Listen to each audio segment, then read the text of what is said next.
plans for the schools that have been closed and abandoned. It would be nice for them to turn them into after-school community centers for kids to keep them off the streets. And I agree. Mr. Bell first. Well, let me give you an example of some of the progress we've made in utilizing abandoned schools.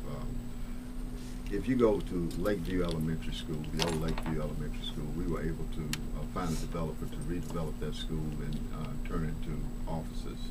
A couple of months ago, we brought some Korean investors in to talk to them about renovating the old MacArthur School, and they're still interested in that, and we're going to do that. Now, in terms of after-school programs for our kids, where we have our schools at now, the schools that are open and operating, they should be schools that stay open from 7 to 7.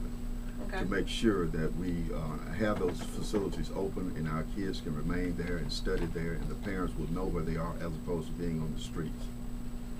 Mr. Cooper, about the abandoned school buildings. Yeah, you know, they sit there as a big hole, like a donut hole, and the schools in a community are typically what radiates out in the energy. When a school is closed, it's the beginning of blight starting in the neighborhoods. I was totally opposed to West End closing. I've been opposed to closing schools. You still have the Inslee High just sitting there empty, big blight hole over in Inslee.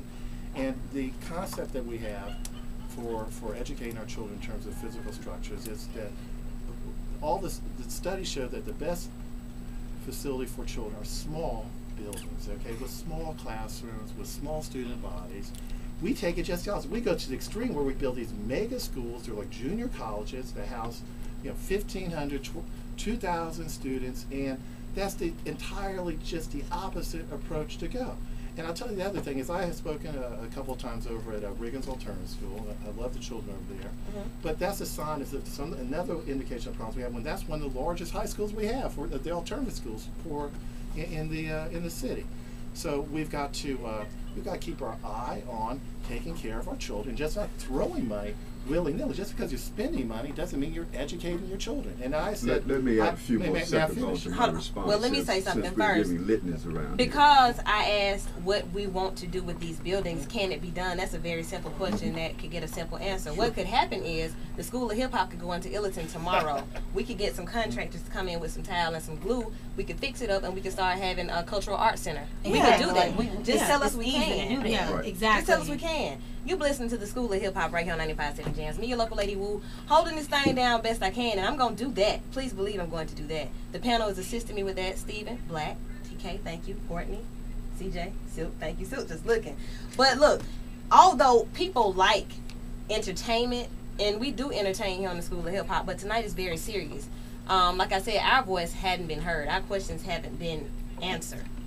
And we want to use this time to do that. We're using this platform to do that. We have callers on the line, but we also have to pay bills. We always have to do that. Courtney, I'm going to let you say what you want to say real quick.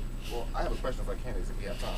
You can ask the question. When Okay. we come back, we'll answer the question. All right, well, the question I have is, I see Birmingham as a leader in the region. I mean, I live in Fairfield, so I will not be voting on Tuesday for mayor of Birmingham. However, to me, Birmingham is that big brother that's got to be strong in order for the family to move forward.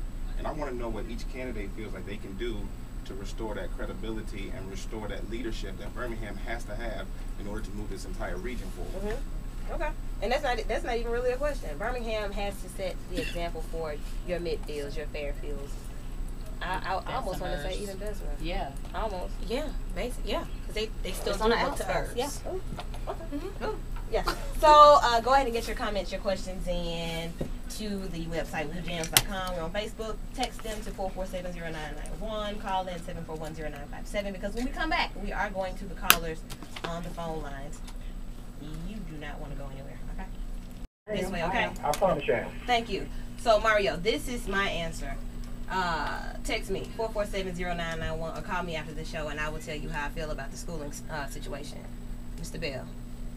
Well, as I've stated before, I'm not worried about whether or not the public knows who's behind it. I know who's behind it. I'm going to deal with it. I'm going to deal with Mr. Talley as well. Okay.